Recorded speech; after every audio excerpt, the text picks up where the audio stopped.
is up, my friends? Welcome to My Chemical Fancast. I'm Haley. And I'm Kat. I'm Kerin. And today we are speaking to Kerin Cunningham, the creative designer behind the Hip Dot Danger Days makeup palette on pre-sale now. And we're so excited. She is such an incredible fan creator, an incredible band merch creator. If you haven't seen her designs and the work that she's done, I literally think you've been living under a rock because she's been of the forefront of fan creations for a while now. So get on board. So we're talking to Kerin today. We're super excited. So Kerin, how are you? I am great. Thank you guys for having me and for those super nice words. Of course. You're a tastemaker.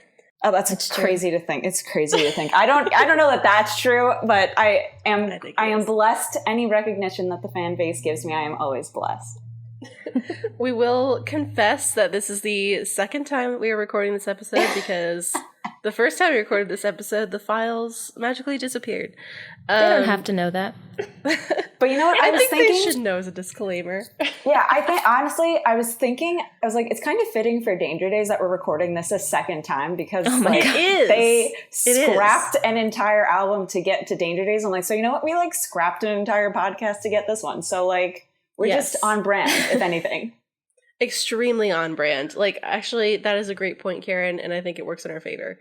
We are essentially like MCR, the second coming. Sure, that's it. We're exactly like MCR. Yeah, totally. But Kerin, okay, let's talk about your MCR fandom fame. So, oh God. That's crazy. I think the thing that people know you for the most, if they're, on the fandom, in the fandom, on Twitter, etc., is the merch line that you came out with. First, you had the pins, which were incredible. Also, I love the fact that they were in different colors, right? Yeah, they were. But you had this great MCR pin line, and then you had that entire Danger Days inspired merch line with shirts, with pennants, with bandanas, honestly, anything we could have imagined. So tell us about that. Tell us about what first attracted you to MCR and what made you first start making merch for them, I guess. My God. To go back to when I found them, just go back I guess 17 years at this point, which is more than half of my life. It's so crazy to think about. Yeah, I was watching, it was either Steven's Untitled Rock Show or Daily Download, one of those, and they were doing some interview where they were taste testing different Thanksgiving flavored drinks. Iconic. Oh, yes. Yeah. That was TRL. Yeah. TRL. The Teal Roots situation was going on. Tastes and like somebody stole your wallet. Exactly. And I was like, these dudes are really weird, but I am endeared to them because I'm also a weird nerd. And then they played the I'm Not Okay music video and I was like, oh, I'm going to be obsessed with this. And then fast forward, however many years later, and they're still my favorite band of all time. The merch line came about. I had always wanted to do band merch. That's the reason I went to art school in the first place. I went to SVA, followed in Gerard's footsteps that way. And I wanted to do band merch. And SVA was really not receptive to that. And after I graduated, I kind of fell into all different areas of illustration, but I never got to do the band merch that I wanted. So when the pandemic hit and I found myself with this block of free time, I was like, well, now is my chance to change my fate, so to speak. And I'm going to do a portfolio of band merch in hopes that that's the kind of work that I get hired for. And I love a good project. So I was like, let's do an MCR merch line. I mean, they're my favorite band. They just came back. I've always wanted to do their merch. So it took me 2 or 3 months to design everything. And then when I was showing it to my friends, they suggested that I kickstart it so that I could actually make all the stuff that I designed. And I did that. And it went, I don't know if viral is the word for it, but I think it gained a lot of traction within the fandom and was a huge success that allowed me to jumpstart my career in band merch. I definitely think viral is the right word for it, at least for us, at least for our corner of the internet. I saw it everywhere. I think that is such an incredible undertaking too. Just as a human existing, to do anything is such a trial. And to take that, to have that undertaking of creating an entire Kickstarter and an entire merch line must have been, I don't know, there's like, that must have been such a sense of accomplishment for you. And also because you've created merch for other bands, like officially, what was that like, creating merch for a band that you love so much without any kind of creative constraints? That was amazing. I mean, it's what I'm used to because I've always had, quote unquote, my own brand. I've always made my own merch. So I was used to it, and I'm really good at self-editing and working within a theme. So it was really freeing, even within the constraints that I gave myself. And I was very strict in what I was going to do. I was going to do 2 pins per album, 1 bigger merch piece. I wanted 2 pieces that celebrated the whole legacy of the band. Like, I gave myself a very rigid structure, but I found freedom in that. And honestly, I probably still prefer it. I mean, when you work with a band, it's way more rewarding because you're doing something that their fans are going to access right away. But there is a certain level of being and feeling rewarded when you have that complete creative control. And I am lucky that, for the most part, HipDot also gave that to me when we collaborated officially on the line. Mm-hmm. That's amazing. So how did you make the leap? How did you make the leap from being this fan creator to working on something like MCR Official? You know, how did the partnership come about? I wish I could say that I had more agency in that, but the truth is that it just got around to the point where people were reaching out to me and asking me. So HipDot reached out to me for this line and asked if I would come in and design the enamel pins, because they always try to do enamel pins with their collections. And after I pitched the enamel pins to them, I think they realized the depth of my knowledge when it comes to this band. And after doing their first MCR collection, they realized how much potential there was in doing another one. And I think they really wanted to push it to the max. So they invited me to do everything, which was amazing. I got to creatively touch basically everything visual that you see, which was so cool. That is so dope. And like, I mean, even if they ended up happening because they reached out to you because they noticed you on Twitter or what have you. I mean, that's powerful. Like, it's so powerful. Like, listen, I talk about this book too much on the podcast, but there's a book called The Artist's Way by Julia Cameron. And she talks about how, like, the more that you engage in your creative process, the more the universe rewards you. And this is an example. Yeah, I totally think that's true. And I especially think it's true in fan spaces. I mean, I come kind of peripherally from the world of comics, and so many of my friends have gotten to do comic projects for their favorite properties because they did fan art of those properties. Yeah. Like, it's a thing, dude. Like, if you are engaging with that and making sure that people know about it somehow, like, things will come back around to you. Oh, yeah, that's totally true. It's totally true.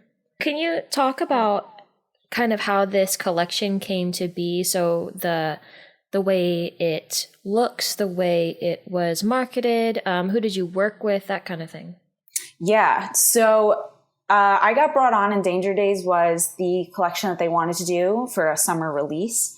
We had, I want to say, between like 2 and 3 weeks to turn around all of the designs. So it was a really fast-paced few weeks. And at first, we talked about what products were going to be in the box before we started talking about design. And what Josie and Natalie, who are at HipDot, they're incredible. They come from the makeup world, obviously. So they know what is going to tell the story in terms of products that you can use and fans can put on their face. So what we came up with was the idea of really colorful stuff. And then in order to make those colors pop, you need some kind of white base for them. So that kind of told the story for us in my mind, because you have the color of Life in the Zones and the Killjoys themselves, and then you have that black and white of BLI. So it makes sense that you kind of have the juxtaposition of the world within the box, and you're using the white products and then covering them up with the color the same way that the Killjoys do. That's fucking genius. I thought so too. And and that's not patting myself on the back. It's just as soon as HipDot was like, this is the products that we want to do, I was like, that like you just did almost all the work for me. Like it's right there. The storytelling seemed so clear and they were so on board for it. Yeah, this is just, it works so perfectly with the world. And this palette is so much more designed than the last one. Not that the last one was bad, but the last one was mostly just like the Three Cheers album art, you know, right, on the package, and like it did have like the cool eyeshadow shade names and like the stamps, but like also, you know, Revenge is a lot of like Catholic angst. Yes. So maybe Danger Days kind of lends itself to having more variety in its design. But you can just tell that this one is so like of the world. Even like the lip, you know, the lip products like look like the guns, and like that's so cool. And the fact that the box is the boom box, like so sick. Yeah, Danger Days is just a massive sandbox to play in. I mean, Gerard created this expansive world. And honestly, for us, it was more picking and choosing what we had room to put in there. There are so many other things that we wanted to incorporate, and we stripped it down to what I think the core symbols are for Danger Days, at least in my mind. But there's so much to play with that it really wasn't a struggle to figure out what we wanted to put in there. It was just figuring out what was the best method for telling the story. Yeah, there's so many elements. Like it could have been, you could have had like a great palette and like all the things were totally different. Like the box could have been the mailbox, you know, and like you could have involved Drax or something. Like there's so much imagery to choose from. Yeah, it was really, once it all started coming together and we realized how much we had gotten to put in there.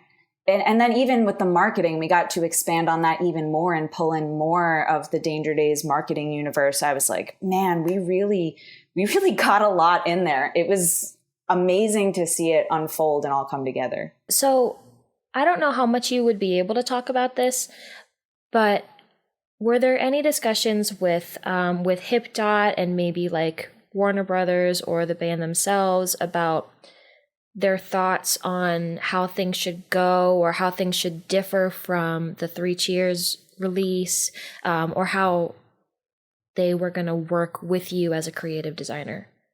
I did not get to work with the band directly. There's a lot of different channels that you have to go through because I am working with HipDot. HipDot is working with the band's management. The band's management is talking directly to them. So there's this kind of chain.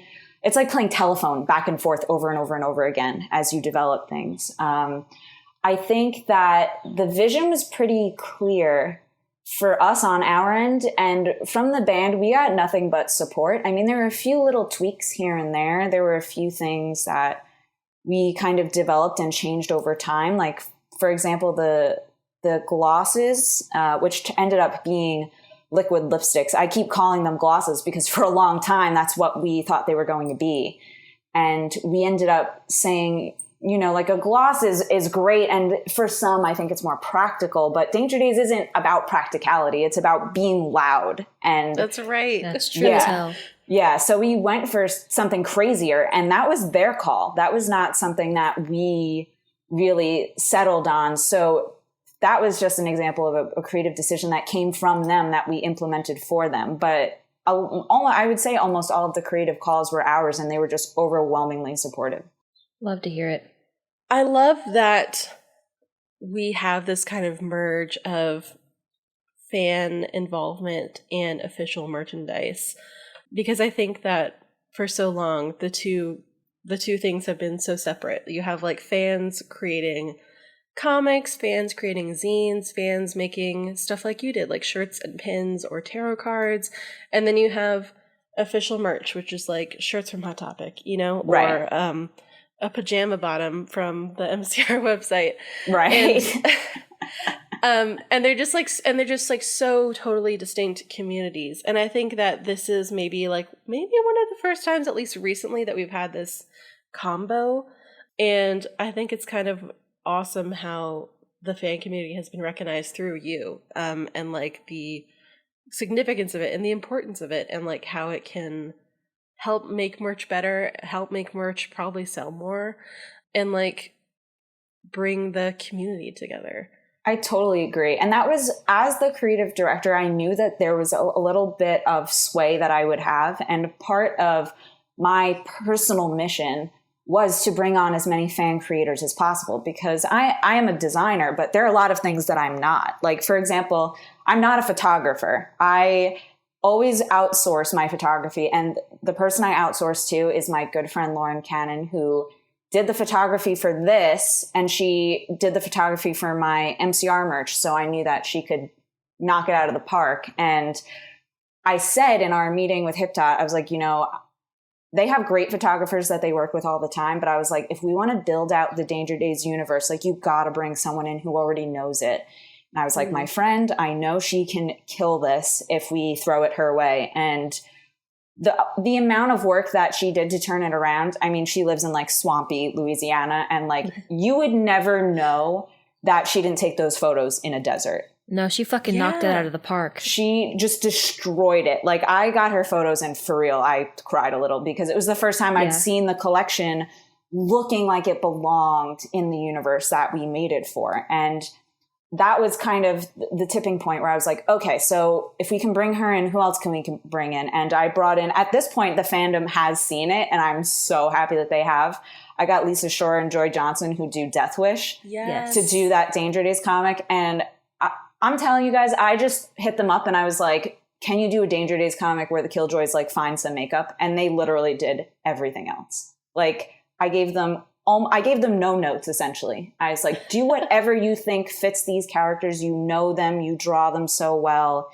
And they turned that around in like a week, which is, if you work in comics, like astounding. Like, they're amazing. But again, and then bringing you guys in, I was like, the more we bring in the fandom, the more people are going to realize that the reason we did this is for the fans. That was something we talked about in every single meeting that I was in on, over and over again. How do we get the fans to know that this is for them? How do we get them to connect with it, to feel like they're a part of this world that we're building? And my answer was to bring in fans rather than maybe influencers or makeup artists, who I think are great at what they do, but I think they might be a little more suited to people who are makeup fans first and MCR fans second. Right, and we were really targeting MCR fans at their core, because those are the people who love this album.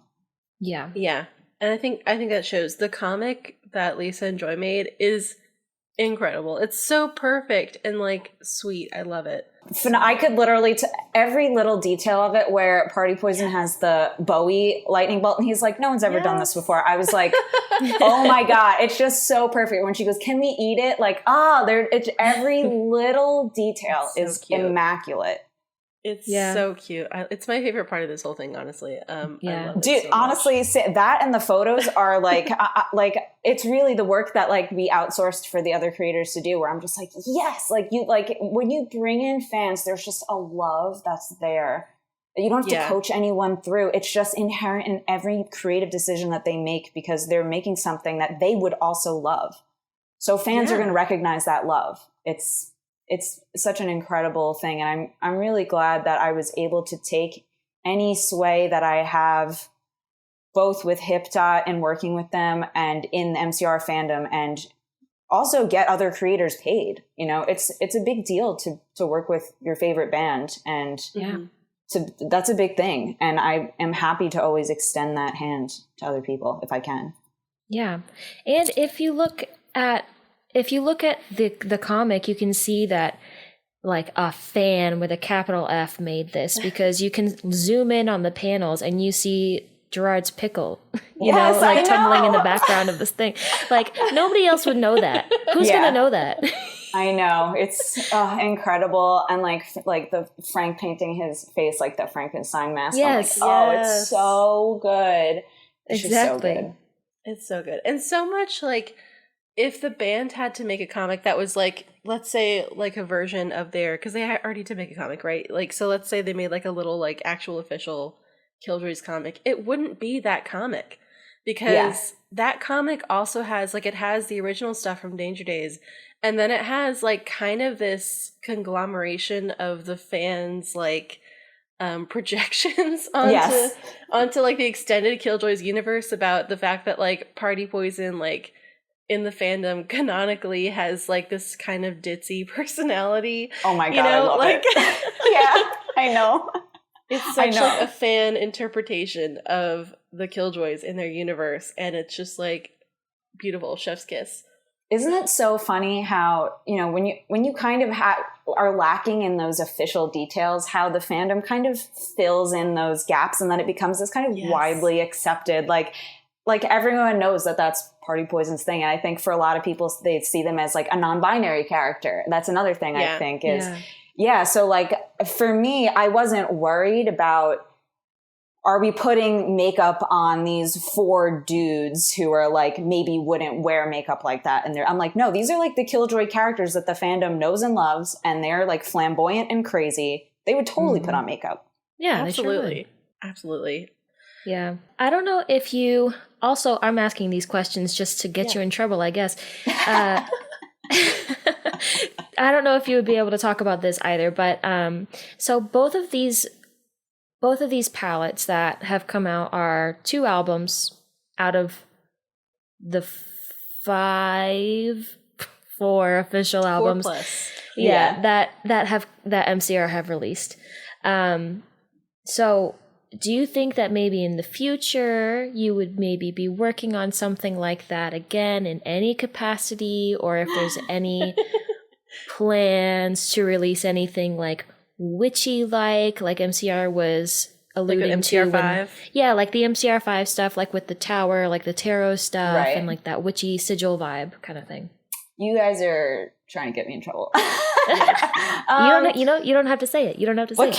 I can say that I do know what's coming next. And I think that if you liked what we did with Revenge, or what Hip Dot did with Revenge, I wasn't part of that collection. If you like what we did with Danger Days and what Hip Dot did with Revenge, that keep your eyes out for other stuff that might be coming. But I think that might be all that I can say. I'm sending you a hard side eye right now. Yeah. I'm sorry. I'm not trying to get fired before I can do it.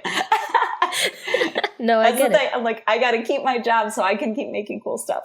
And we want that for you. Comes next, I think everyone is really going to like it. I think so too. The secrets. I imagine like if MCR5 had like a palette or like anything, it had to be like woodsy, you know? I feel like the woods, woods would be strong in that. I'm very curious to see what all of that imagery that they were giving us develops. I have a feeling when next year's tour, oh my God, isn't that crazy to say? Yeah. It's been so long. But I have a feeling when that starts to kick into gear, we're going to get more information. I hope about so. that, but I'm so tired of waiting. I really want to know. It's been 84 years. It has been 84 years. I'm like, I know you had to like hold off on your plans because of the pandemic, but like, couldn't you give us some crumbs? Couldn't you give us some anything? I know. I'm like, you know what? It'll be. It's like the reunion itself. It'll be so worth the wait when we get there. And that I'm like, when it happens, and I will be as thrilled as the day it dropped the first time when it does. Oh yeah, like I'll complain about it, like going ahead, like, oh, why couldn't they have done this last year? But I'm still gonna lap it up. Yeah. Yep. Oh, totally. 100%. Consume the hell out of it. And honestly, good for Hip Dot for jumping on this opportunity when the fans are so starving for anything MCR related that they're like, oh, I see that community, I see that that market that's there. They know what's up. They're everyone at Hip Dot is really smart because, there are 1,000 makeup brands out there. People who wear makeup, you have stuff from a million different brands, but what Hip Dot does is they approach things from the lens of storytelling, and they say, okay, how can we use these makeup items to tell the stories of these properties that we're working with? So that was always the first question when we were working on something. It was, okay, but what does this do in service of the story? And I thought that was why it was so cool for me to work on it. I mean, I don't know that if I collaborated with a regular makeup brand, like I guess I probably would have designed some packaging I thought was cool, but because they were so story driven, we could go to these really deep and weird places that the Danger Days universe goes. And it was never too weird for them. Like, they were like, hell yeah, let's do it. Every time I was like, okay, well, I have to explain this weird BLI, like, brainwashing thing that happened. And they were like, oh, you don't have to, like, let's do it. It sounds great. Like, I don't know that, like, we could have gotten away with a lot of the other stuff we were doing if I wasn't working with someone like HipDot, who was so up for anything weird and crazy. That's really cool. And since the turnaround was, like you said, what, 2 or 3 weeks? Yeah, just for the designing the packaging of the products. Gotcha. Okay. So was there anything that you guys wanted to do for this release that because the turnaround was so fast, you weren't able to do? Oh, yeah. I think the lip glosses, I keep saying lip glosses, the metallic lips, I am really happy with how they came out. That's probably, other than the boombox itself, is probably my favorite part of the collection. But those, we really, really wanted those to be inside of actual miniature guns, where you would screw the barrel off and you would apply with, like, that was our dream. Me and Mo and I should say, Mo and I, Mo is the head of creative at HipDot, and he's the one who brought me on. He and I were like fixated on this idea of getting the guns in the box, because he's like, they're so cool, we have to use them. And it went from, you know, we wanted someone to get like a big replica gun in the box, and like maybe it would be like randomized, one of the 4 Killjoys, and like too hard to produce. And then it was like, dude, my dream is to bring those guns back. I will fight to the death to get it to happen. But please. We wanted that. And then we wanted like these little miniature guns. And then we were like, what if there was like a makeup case that was a gun shape and you could open it up and we put something in there? Like, we tried so hard to get the actual guns themselves into those boxes. And we're really happy with how they came out, but know that we, for those 2 weeks, we tried everything under the sun to get a gun in there. I don't doubt it. They're just so cool. But I am super happy with how we got to represent them. I think it's like a fun kind of like cheeky nod to them without being super obvious. Kind of like, if you know, you know. Right. Yeah. Like, I think they look really cool, the lips, as they are. They do. Gun would have been sick, but that is a hard shape to replicate. Yeah, it would have. The problem is really production is the part that takes the longest. So I believe we were working on this in February, if I remember the timeline right. And then you need so much time to produce the samples and make sure that everything can be done for production. And we just didn't have that kind of time, because we knew we wanted this to be a summer release. So, you know, some of our bigger dreams had to become a little more manageable. But I don't think you'd ever know looking at it that we had to scale down our dreams a little bit, because it just turned out so good. No, it looks incredible. Full. Yeah, you would I'm never be able to tell. Putting it on my wall on a shelf when I get this. Yeah, I'm terrified. I'm terrified of the colors that are in there. Like, I am like, excuse my French, like a basic bitch who wears the same black cat eye every day. Like, this stuff scares me. So it's going to go on my little shelf. It's going to look really nice. Mm-hmm. Same.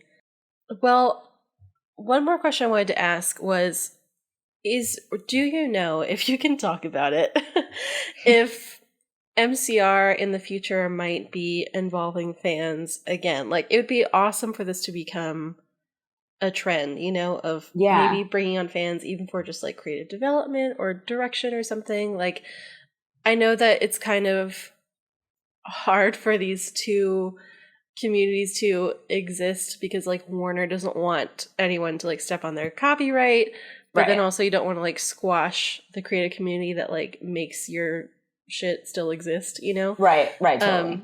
So do you have any insight or thoughts about what that might look like going forward? I don't know what the official scope of opportunity is. I was lucky enough to be approached. But I can say that I think making fan content is only ever a good thing. I think that the more you put yourself out there in terms of making something that you're passionate about, the more fans of those things will also notice. And that love, whether it gets recognized officially or not by the property that you're doing it for, or for the band that you're doing it for, getting it recognized by the fans is a powerful thing too, because I genuinely think, MCR were gone for 6 years, right? And they somehow got bigger in that time frame. And I think a large part of that is because of the fan base. That's my personal theory. Yeah, 100%. These fans are so creative. I mean, you guys have a podcast where you talk about their legacy, and then you have people like Lisa and Joy who are making this comic that people tune into and get excited about. I mean, there's so much content, even if the band themselves are quiet. And that keeps your love alive for something that might not be active all the time. And even now, in the past year and a half, I'm really happy that I was able to do something that fans got to hold on to at a time where we didn't know if they were going to tour this year or next year or what was going to happen. That's a beautiful thing. And I think that the more you create for something that you love, the more that love is given back to you.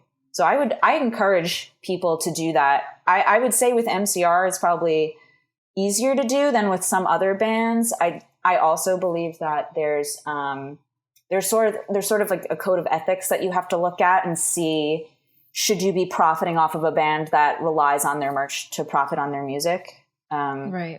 Because tours aren't happening right now, or they're just starting to happen, and streaming is just not an effective way to make money for a lot of bands. But I think if you have a big band like MCR, or maybe someone like Fall Out Boy, or like a big artist like Taylor Swift, who I know is like crazy on her copyrights and stuff. But I think if you're doing merch for like a big artist, then you should totally produce fan merch. And I'm a huge supporter of it. I buy so much MCR fan merch. Yeah. Yeah. It's better than the official stuff. I hope I don't get fired for saying that. But I think they were gone for 6 years and I didn't buy any MCR stuff. Yeah. It was only when fans started making it that I was like, oh, I'm gonna pick up these shirts or pick up these stickers. I just bought some stickers from I believe Neon Violent is the name of the account. Yeah, they're great. Yeah, amazing. And they just put up a whole sticker collection and did a store drop, and I bought a bunch of stuff there. Yes, support fan artists, because the more you support them, the more people recognize that they're getting support and they want to bring them on officially. Like, I owe my career to the MCR fandom. Totally. That's incredible. Yeah, I also think like the fandom is kind of why MCR has such a good legacy, Yeah. Especially because they were disbanded for so long that the fandom kept them alive, And totally. I don't know if they're wholly aware of what all that entails, because like there are bad sides to any fandom and there are also like great sides to the fandom. Right. And I'm not sure that they're always like aware of how much people still love them and how much people are still engaging with them. Yeah, I don't think they are at all. I know. Hopefully that this kind of thing, like with the palette, is a sign that like we are here, we want cool stuff, we will make cool stuff, and we still like your band, Hopefully they get that message. I hope so too. I hope going back out on tour, getting to see it in person for them, I hope that's a big thing for them too. I know that it's been a long time, but like, don't forget, we're like here, and honestly, I think more empowered than ever.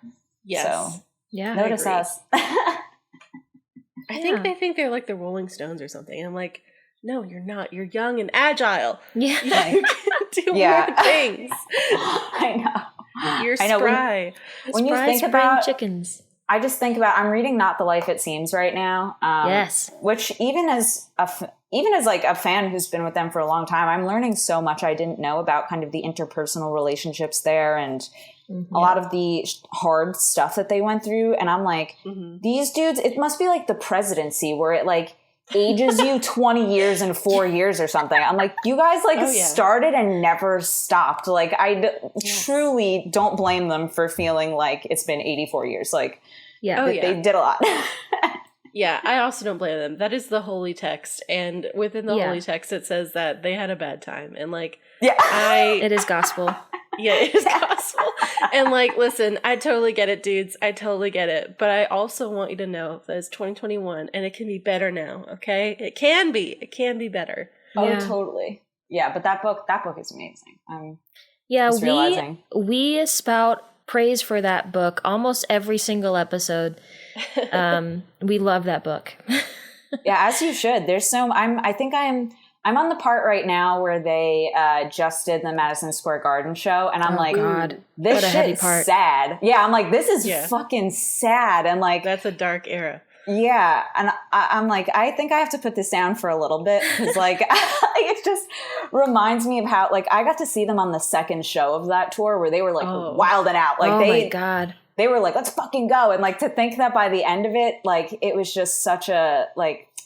Man, I fucking feel for them, but it's giving me like such a new appreciation for this band that I've loved for so long. Yeah. Yeah. I thought I knew all there was to know, and like I very clearly didn't, and like it just makes me appreciate them even more that they still are passionate about what they made so many years later, no matter how hard it's been for them at times. That's really incredible. Yeah. Yeah. Now go take a break and listen to Madison Square Garden by Frank Oz Oh, on God. the Why Beatles would you say this? Oh shit, is that what it's about? Yes. Oh my God. What the fuck? Kat, Sorry. you can't just say shit. Oh my God. I didn't know. Take a really hard listen. Wow. I truly, okay. Yeah. With I a gotta microscope. Go. Yeah, I'm going to go. Damn. That's blowing my mind. I'm sorry. I'm still stuck on it. I can't No, believe you're good. I didn't make that. Yeah. All right. Well, that's going to get a listen after we're done. I'm sorry that can't be my song of the week now.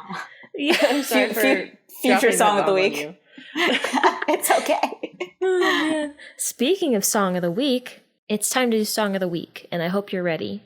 I have mine at the ready. Okay. Go. I'm ready. Okay, my song of the week is Sleeping Beauty by The Mechanisms. Mm-hmm.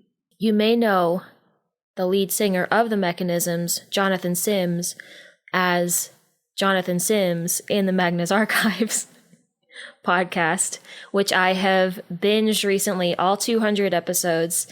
It took a lot of work. I woke up, I listened, and through the day, and I went to bed and I stopped listening.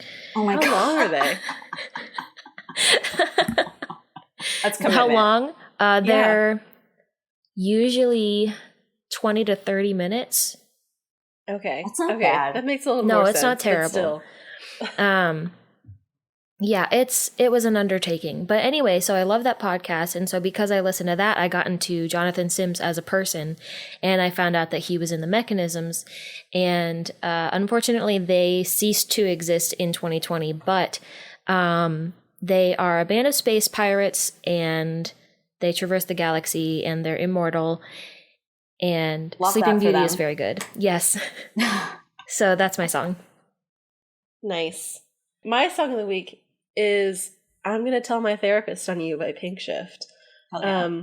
Which I'm still going to plug because it's still a sick song. And I'm looking at it on Spotify. It has like 2 million streams. Oh my God. Good for I them. guess people know about Wow. this. Yeah. I guess people know about it. But yeah, it's a good as fuck song with some really sick art done by our friend Mads. And it looks really cool. And also apparently they're doing a show in New York, which I'm definitely going to go to in October. Hell yeah. I know them solely through Mads, who I take every opportunity to hype up. That's my bestie. And Mads is so fucking good. And her merch for them is so good that I should be listening to them. But they have sick merch. I can definitely start there. Sick merch and sick music. And they're apparently going on tour with Angel Dust. And Mannequin Pussy, who I love. I love Mannequin Pussy. Oh, shit. All right, maybe I have to go to that New York show, too. That sounds great. What is your song of the week, Kerin? All right, I'm going to change it because last week I froze and I did say the song I was listening to the most, which was "It's Gonna Be Me" by NSYNC, which I still remember that was a good choice. Still a fucking banger. But in this past week, I have done a lot of listening to Danger Days just because I'm like celebrating. So I listened to a lot of Danger Days, and I had to accept that my favorite song on Danger Days is "Vampire Money." It's good. It's good. It's fucking amazing, but it feels sacrilegious because it's like the cheeky fourth wall breaking doesn't fit into the story song. And I'm like, oh, so like they really built this whole ass universe. And I was like, you know what? Actually, the only song that doesn't fit, that's my favorite song. Like, it feels wrong of me to say it, but that song slaps. It does. Yeah, they straight up ripped off Sweet, like, in the best way, which I think a lot of people don't know that it's a Ballroom Blitz, like, kind of rip, but what a fucking great song. And the fact that that's like the second take that they recorded. Yes, that and song. that it was like a live take. Like, yeah, unreal. that is so like, cool. I wish they would do more music like that. And I don't know how much of Conventional Weapons was done that way. I probably not very much would be my guess, but I want more stuff like Vampire Money and like some of those rougher songs on Conventional Weapons. I would have eat that shit up. Yeah, that's valid. You're valid, Kerin. Okay, Thank you're you. valid. I feel like I'm betraying them by saying that, but like I think that's probably top 5 favorite MCR songs for me, which also feels you know what it is? It's like I go back to that song even without listening to the album. Yes. Like some albums, like Black Parade, I need to listen to straight through when I listen to it. But for that, I go back to that song over and over again. It's on so many playlists. I just love it. Hello, friends. Editing Kat here from the future, here to deliver some not so great news to you. For some reason, recording this entire episode was just a never-ending comedy of errors, and somehow the site that we use to record remotely somehow deleted the last 8 minutes of only Haley's audio track for reasons I do not understand and was not able to fix. So unfortunately, we lost the very last bit of this episode, which is where we talked with Kerin about our favorite MCR songs and just about MCR and the music in general. And it's a real bummer that that has to get cut because that was really fun, and I'm really sad that we can't share it with you. I guess it lives on in only our memories now, my memory at least. But anyway, thank you so much, Kerin, for talking with us and for bearing with us through the trials that we endured in recording this episode. If you haven't already, check out the Danger Days Hip Dot palette. It is available for pre-order until, I believe, July 29th. So get in there and get your palette while you can. Again, thank you so much to Kerin for giving us your time and for talking with us about your really unique, amazing collaboration experience with MCR and HipDot and fandom and all of this cool stuff. Anyway, we will talk to you guys later. Whenever MCR has something new to do, we will be there, as always. Thank you guys so much for listening. See you later. Bye.